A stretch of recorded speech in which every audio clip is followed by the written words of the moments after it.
welcome to a brand new episode of Brewing with 50 Bucks. This is the show where we take your favorite decks from any given set, slap on a $50 price tag, and try to brew a deck out of the $50. My name is Stefan. I'm coming to you from the General Warfare headquarters. I have a big announcement to let you know. So, I think you guys are very aware of Ikora's commanders. Some of Ikora's optional or alternative commanders have something called Companion, where you can actually, where you can actually have a secondary commander. I'd like to introduce you all to my secondary commander. This is Ripley. She's my beautiful little baby, and I love her. Today marks the release day for Modern Horizons 2, and if you haven't seen my last video, go check it up in the top right corner of your screen right now. It details the overview of every single available commander option in Modern Horizons 2. And today's video is no different. Before we get into that video, I would just like to first say to drop a like on our socials, our Facebook, Instagram, and Twitter. It's all gonna be linked down in the show notes down below. And give this video a like and subscribe. That way you're gonna be notified of every single video that comes out. Now, for today's video, we're going mono green. If that's not a big indicator, and it kind of isn't, because there's two commanders in mono green, we're gonna be a little oozy today. And I just spoiled it. So today's commander we're going to be looking at is Aeve, Progenitor Ooze. For this one, I decided, you know what, Mono Green Storm seems like a fun little commander to build, and so let's take a crack at it. Once building it, I found it to be a much bigger challenge, especially in budget, to build around Storm, and especially in just one mono color. However, we have a deck list in the links down below, so let's go check out our commander, shall we? Alright, so Aeve Progenitor Ooze is a 2/2 for 2 green legendary ooze with Storm. What Storm is when you cast a spell, you copy it for each spell cast before it this turn. Copies become tokens. Aeve Progenitor Ooze isn't legendary if it's a token, and Aeve enters the battlefield with a +1/+1 counter on it for each other ooze you control. This is a very interesting commander since it is mono green and Storm is mostly a blue and red mechanic. We are basically bunkering down on mono green small stuff. Basically, we're going to be playing a lot of smaller converted mana cost stuff to get the storm count up. And we're also going to be playing a lot of oozes just in order to get Aeve's +1/+1 counters to grow significantly. And as always, we are running this deck with a $50 budget. This includes the price of the commander and excludes the price of basic lands. And we also have a $5 lenience with our $50 budgets. With this, where we give options for other people to build this deck with about $5 extra in it, because most people can afford an extra $5 on top of it. We are running 8 categories in this deck. We're gonna start off with ramp. Most of the time I leave ramp towards the end of the video. However, we have 24 cards that are ramp cards, so we're gonna get straight into that. Starting off with Abundant Growth. So for a green, you enchant a land. When it enters the battlefield, you draw a card, the Abundant Growth that is. An enchanted land has tap to add 1 mana of any color to your mana pool. So it may not seem like much, but Abundant Growth is just an extra card draw, and you're basically tapping the land for any color you want. Next, we're running Arbor Elf. So for this is one of the most common cards you'll see in green. Green for an elf, on tap a forest for a 1/1. This paired with Llanowar Elves, Elvish Mystic, and Finhorn Elves. These are the most common elves you're gonna see in mono green. Basically, they're gonna tap for a green mana. You're gonna be able to play Aeve much faster with all of these elves on the field. Next, we're looking at Circuitous Route. You tap 3 in a green to search your library for up to 2 basic lands and or gate cards. Put them into the battlefield tapped, then shuffle your library. So you're basically going to be looking for 2 forests to put onto the field because we don't run any gates in mono green, considering gates are 2 color and we are running 1. Next, we're running the standard Cultivate. Search your library for up to 2 basic lands, reveal those cards, put 1 onto the battlefield tapped and the other into your hand, and shuffle your library. Staple card, you can't go wrong with this. Next, we're running Elvish Archdruid. So for green, and 1 generic, for a 2/2, other elf creatures you control gets +1/+1, and you tap green for each elf you control. This might seem innocuous in an Ooze tribal deck. However, we're running a lot of elves in this deck, surprisingly. So Elvish Archdruid can actually tap for a significant amount of mana, considering if you have at least more than one other elf on the field. This will tap for at least 2. Next, we are taking a look at Growth from the Ashes. So for 2 and green and kicker 2, search your library for a basic land, put it onto the battlefield, then shuffle your library. If the spell was kicked, instead you search your library for 2 basic lands, and put them onto the battlefield, then shuffle. So, both instances you're getting forests onto the battlefield, untapped so you can use them immediately afterwards. With Kicker, you get to put 2 of them onto the battlefield as well. Next, we're taking a look at Harrow. For instant speed, you get to sacrifice a land. You search your library for up to 2 basic lands, put them onto the battlefield, then you shuffle your library. So with Harrow, for instant speed, you get to get rid of one of your tapped lands. You get to put 1 extra one onto the battlefield. Both the lands come into play untapped, so you can use them at instant speed if you need to. Next, we're going to take a look at Karametra's Acolyte. This is one of my favorite cards to come out in green, especially because you get to make a lot of mana with this card.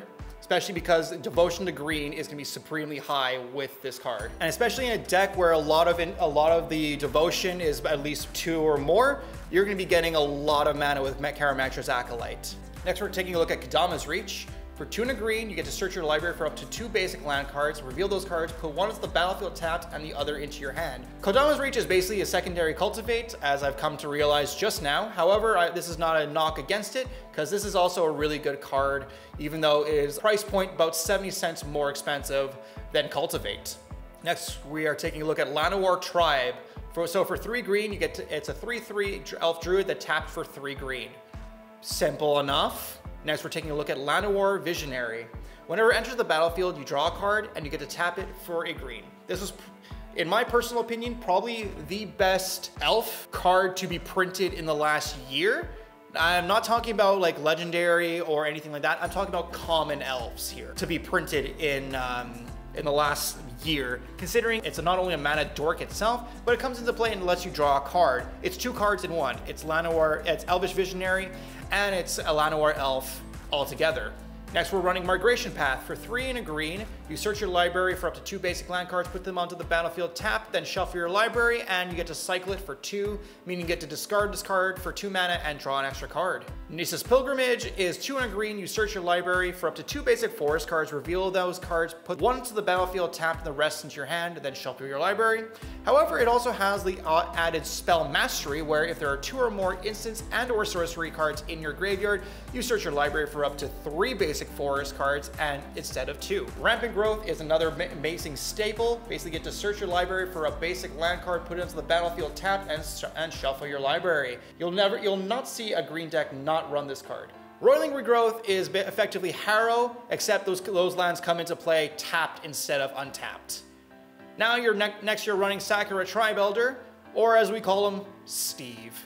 Steve is a 1/1 for 1 and a green. Sacrifice Steve, you search your library for a basic land, put that card into the battlefield, tapped, and shuffle your library. Next, we're running Search for Tomorrow. So for this, you get to suspend it for 1 green, spend 2, and for 1 green, it's just time counters on the card. And with this, each upkeep, you remove a time counter, and then the ability will go off. But you can also pay 2 and a green for it, where you get to search your library for a basic land card. You get to put it onto the battlefield, then shuffle your library. Next, we're running Sprouting Vines. This is a really funny card because this is one of the only other cards in this deck that has Storm. You get to search your library for a basic land card, reveal that card and put it to your hand, then shuffle your library. 2 and a green, and it has Storm. So if your opponents are getting into counter wars, play Sprouting Vines before the end of their turn. That way you get to get massive value off it.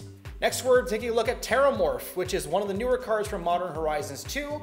For 3 and a green, you search your library for a basic land card, put it onto the battlefield, then shuffle, and it has Rebound. So you exile it when you play it, and then you get to cast it at the beginning of your next upkeep, and then without paying the mana cost. Next, we're running Wild Growth, where this you enchant a land like Abundant Growth, except when it's tapped, it adds an extra green mana to it. And lastly, we're running Wood Elves. Wood Elves is also another staple little card where you get to search your library for a forest and put it into the battlefield untapped. Next, we're going to take a look at our oozes. This is where the tribal factor comes into play. We're going to start off very strong with Bio-Waste Blob. For 2 and a green, a 0/0 where oozes you control get +1/+1. At the beginning of your upkeep, if you control a commander, create a token that's a copy of Bio-Waste Blob. Whenever you have Aeve on the field, or however many Eves you have on the field, Bio-Waste Blob comes in as a token copy on your upkeep, pumping up your Eves. Next, we're running Experiment 1. It has Evolve, where whenever a creature enters the battlefield under your control that has greater power or toughness than this one, you put a +1/+1 counter on this creature. Remove 2 +1/+1 counters and regenerate Experiment 1. The reason to play this, 1 mana for an Ooze. You can't go wrong, because Storm, 1, 2, an Ooze basically pumps up your Eve. Next, we're taking a look at Gobbling Ooze. For 4 and green, 3/3, you tap a green, sacrifice another creature to put a +1/+1 counter on Gobbling Ooze. This way, whenever one of your creatures are targeted for spells, you get to sack them instead. Next, we're looking at Inexorable Blob. For 2 and a green with Delirium, whenever it attacks, if there are 4 or more card types among cards in your graveyard, put a 3/3 green Ooze creature token onto the battlefield tapped and attacking. It is a token generator on attacks, basically whenever you have Delirium. Most of the time with this deck, you'll probably most likely have Delirium, so. Next, we're taking a look at Masked Vandal. For 1 and a green, this is not an Ooze, it's a Shapeshifter, which is changeling, so it is an Ooze in theory. Whenever it enters the battlefield, you can exile a creature card from your graveyard. If you do, you exile target artifact or enchantment an opponent controls. I think this is kind of fun, especially if you already have a creature in the bin. You can just exile it to get rid of a problematic enchantment or artifact that you don't like from your opponent's side of the field. Next, we're taking a look at Oran Reef Ooze. Whenever it enters the battlefield, you put a +1/+1 counter on target creature you control, and when it attacks, you put a +1/+1 creature counter on each attacking creature with a +1/+1 counter on it. So you're just effectively pumping up the rest of your team. And it pumps itself up too on attacks, I just realized. As long as it has a +1/+1 counter on it, of course. Next, we're taking a look at Predator Ooze. You're most likely not going to see Predator Ooze in any other EDH deck unless it's Jank or Ooze Tribal. With this, it's a green for 1/1, Indestructible Ooze. When it attacks, you put a +1/+1 counter on it. When it deals damage by Predator Ooze this turn dies, you put a +1/+1 counter on the Ooze itself. Next, we're taking a look at Scavenging Ooze. It's a green and generic for a 2/2 Ooze. For green, exile target card from a graveyard. If it's a creature card, you put a +1/+1 counter on Scavenging Ooze and you gain a life.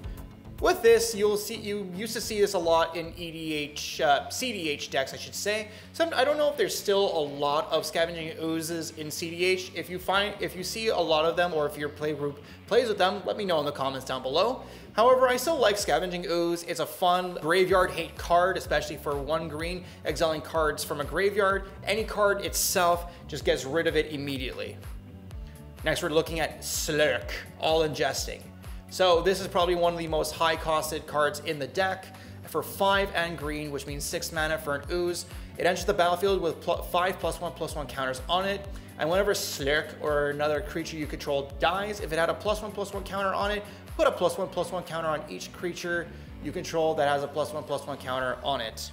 So with Slurk or any other creature dying, especially if you have Gobbling Ooze out, whenever you sack it, you could put extra +1/+1 counters on other creatures that you control. Next, we're looking at Spitting Slime, which is 3 green for a 3/3 with Monstrous 3 for 4 and green. Whenever it becomes monstrous, you put a token onto the battlefield that's a copy of Spitting Slime. Now, the token itself will not be monstrous when it comes into play, so anytime you can, you just basically you just pay 6 mana for another Spitting Slime, and every time you do, it's not monstrous, so you get to make constant tokens with Spitting Slime.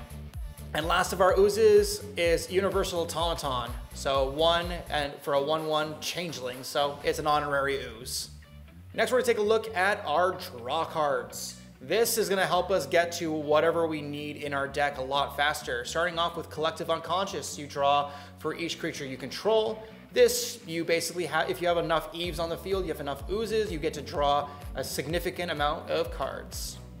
Next, we're looking at Garruk's Uprising. Whenever it enters the battlefield, if you control a creature with power 4 or greater, draw a card. Creatures you control have Trample. And whenever a creature with power 4 or greater enters the battlefield and you control, draw a card. With this, I feel like Garruk's Uprising may trigger upon the ETB, enter the battlefield trigger, depending on the amount of +1/+1 counters you have on your slimes as it stands. The added ability of giving your slimes and oozes trample is just really scary, considering how big they can get with Eve having a lot of +1/+1 counters, depending on how many Eves you have, especially with Oran Reef Ooze giving your oozes +1/+1 each time they attack. It's just insane. Next, we're looking at Garruk Primal Hunter. This is the only Planeswalker we're running in this deck. For 2 green, legendary Planeswalker Garruk for 3 loyalty. Its +1 is you create a 3/3 green beast creature token. The second is this -3, where you draw a card equal to the greatest power among creatures you control, and it's -6, you create a 6/6 green worm creature token for each land you control. The majority of the time you use Garruk, it's going to be for the draw cards ability. You can also use it for its token generator for the 3/3 green beast token. Its ultimate I've never seen go off in my time of playing Magic, so most of the time you're just going to be using the first 2 loyalty abilities. Next is Harmonize, which is just a green staple for drawing cards. You draw 3 cards for 2 green.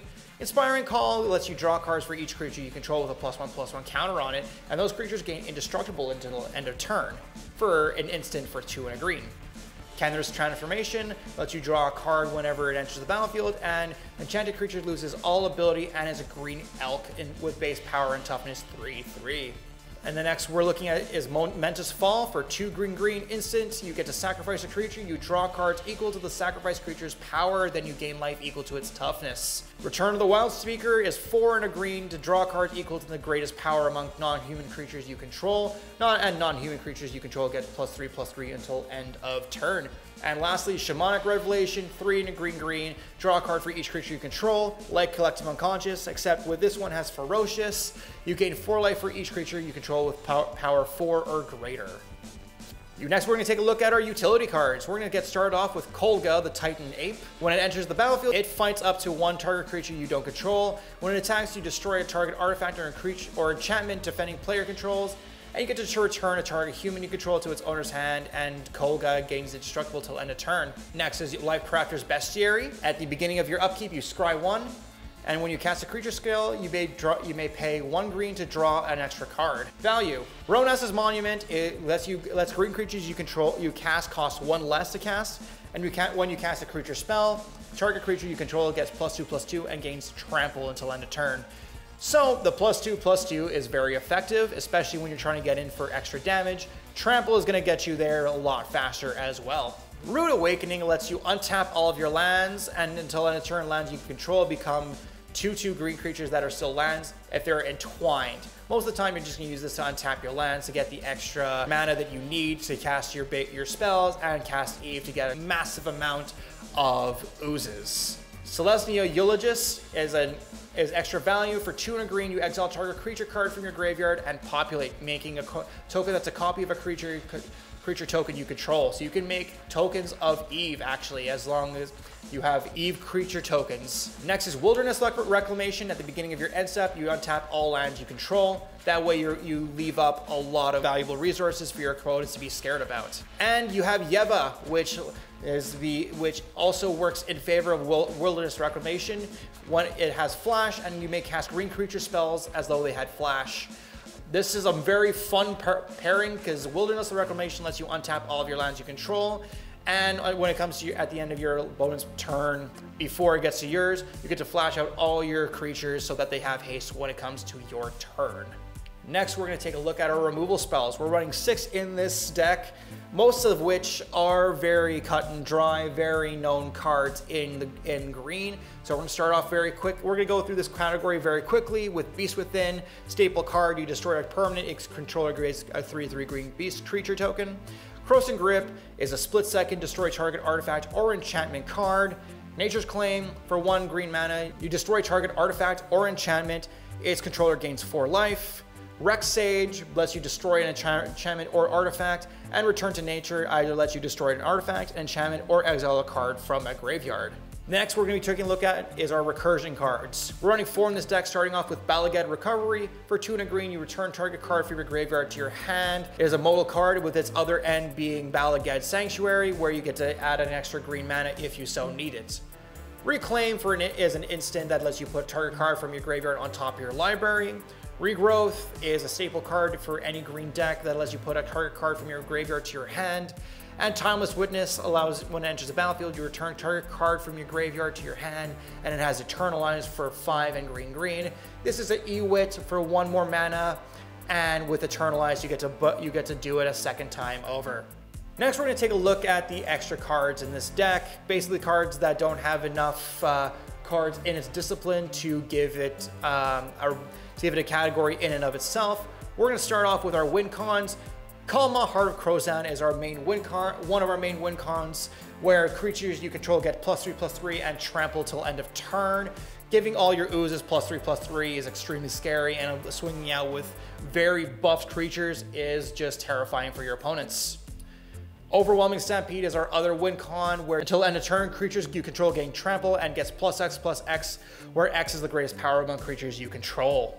Next, we're going to be looking at Soul of New Phyrexia. This is a way to basically give your creatures, your permanents, indestructible if your opponents are trying to get rid of them. For 5 mana, your permanents you control gain indestructible until end of turn. And if Soul of New Phyrexia is in your graveyard, you get to do it for 5 mana at the sole expense of exiling the soul as well. Crashing Drawbridge is our one and only haste enabler, because it's the only one I could find that supports green that all your creatures gain haste. And the last category we're going to look at is our lands. This is the fuel to our engine. So Blighted Woodlands, you know I talk about this card all the time, especially in every single deck I put up for this channel. Blighted Woodland allows you to basically tutor your deck for 2 basic land cards, put them onto the battlefield, tap and shuffle for 3 and a green, and you get to tap it for a colorless. Now, Emergent Zone, you tap for a colorless, but you can tap 1 and sack it, and you can cast spells this turn as though they had flash. So it's Yeva in land form. Terramorphic Expanse and Evolving Wilds are staples, just letting you thin out your deck for your basic lands. Mirrored Landscape is the same effective thing as Blighted Woodland. We're also running Oran Reef the Vastwood, where this, you get to tap it for a green, it enters the battlefield tapped first, tap it for a green, and you could also tap it to put a +1/+1 counter for each green creature that entered the battlefield this turn. Rogue's Passage, we are basically giving one of your creatures unblockable till end of turn, and we're also running 28 forests. And that's how you build Aeve, the Flubber, I don't know. And with our total deck price of around $50, including the commander's price and excluding our basic lands, we come to a total of $52.13, which gives us about $2.13, a little bit over budget. That is still in the realm of it being budget, since it does go over a small little bit, but most people can afford a $5 increase. So some pros and cons to this deck list. So some pros is that it's quite fast to get Aeve on the field, considering how much ramp you have in this deck. Another pro is that you're never out of cards because you have a lot of card draw in this deck. And the third and final one is you have dual tribes. This may be innocuous, considering we have a lot more, we have 2 tribes battling it out. However, you have more oozes in this deck than you do elves, and for that fact, elves just help you gain the extra mana. And you can create a lot of tokens in this deck as well. Not only just Eve tokens, but other tokens in this deck.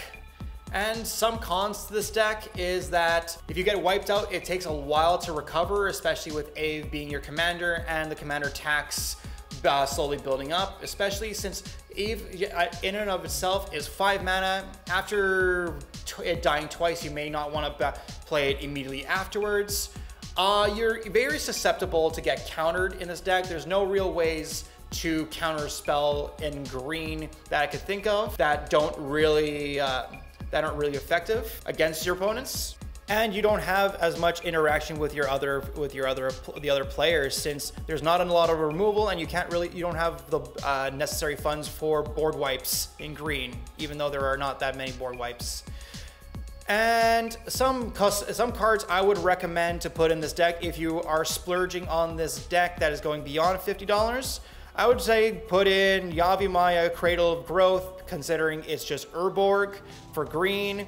You also could put in Biogenic Ooze. This is a really good card I consider putting in this deck. Parallel Lives will net you double the amount of tokens that you put on the field. Doubling Season would do the exact same. Greater Good is another good one where you get to sacrifice your creatures willy-nilly without having to pay the 1 green. The Great Henge is also a really great recommendation if you're going non-budget with this deck, especially how much it improves the deck significantly. And that's it for today's video, guys. I'd like to know what you guys think. What do you guys think of this deck tech for Aeve Progenitor Ooze? Let me know in the comments down below, and don't forget to give this video a like and a subscribe. Hit that bell icon to be notified of every single video that comes out of the channel. And I'd also like to let you know that I post every Friday at 11 a.m. Eastern Standard Time. Each video has a premiere attached to it. If I'm not late on a video, very rarely does it ever happen.